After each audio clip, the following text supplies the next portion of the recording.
श्रावण महिन्यानिमित्त धुळे शहरातील नृसिंह मंदिरापासून पांझराकाठावरील पंचमुखी हनुमान मंदिरापर्यंत शोभायात्रा काढण्यात आली। सजविलेल्या बग्गीवर शहरातील वेदिका हेमराज जयस्वाल या बालिकेनं प्रभू श्रीरामाची वेशभूषा धारण केली होती। शोभायात्रेत बालपणाचे श्रीराम सहभागी झाल्याची अनुभूती धुळेकरांनी घेतली।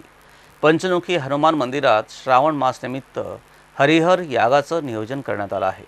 अखंड श्रीराम धून तसंच इतर धार्मिक कार्यक्रमांचा समारोप 29 जुलैस होणार आहे, अशी माहिती मंदिर व्यवस्थापनातर्फे देण्यात आली। श्रावण महिना सुरुवात झाल्यानंतर विविध मंदिरे आणि घरोघरी धार्मिक अनुष्ठाने सुरू झाली आहेत। शहरातील नृसिंह मंदिरापासून पंचमुखी हनुमान मंदिरापर्यंत शोभायात्रा काढण्यात आली। शोभायात्रेत शेकडो महिला पुरुष सहभागी झाले होते।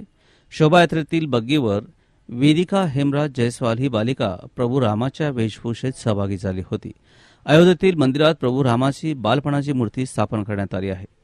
वेदिका हिने हुबेहूब तशीच वेशभूषा धारण केली, त्यामुळे शहरातील शोभायात्रेत बालपणाचे प्रभू श्रीराम सहभागी झाले आहेत, अशी अनुभूती नागरिकांनी घेतली। सकाळी 10च्या सुमारास जुन्या आग्रा रोडवरील नृसिंह मंदिरापासून शोभायात्रेला सुरुवात झाली। कलशधारी महिला शोभायात्रेच्या अग्रस्थानी होत्या, तसंच शाळकरी मुलं टाळ मृदुंगासह वारकऱ्याच्या वेशभूषेत सहभागी झाले होते। शोभायात्रेत भगवान शंकर यांचा रूप धारण केलेला एक तरुण देखील सहभागी झाला होता। भगवान श्रीरामांच्या जीवनावरील प्रसंग शोभायात्रेत साकारण्यात आले होते।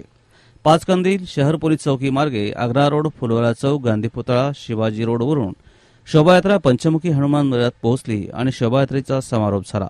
मंदिराचे मुख्य पुजारी शिवप्रसाद शर्मा यांनी सांगितलं की मंदिरात श्रावण मास निमित्त हरिहर यागाचे आयोजन करण्यात आलं आहे। अखंड श्रीराम धून आणि इतर धार्मिक कार्यक्रम होत असून या कार्यक्रमांचा समारोप 29 जुलैस होईल। नागरिकांनी या कार्यक्रमांना उपस्थित राहावं असं आवाहन देखील शर्मा यांनी केलं।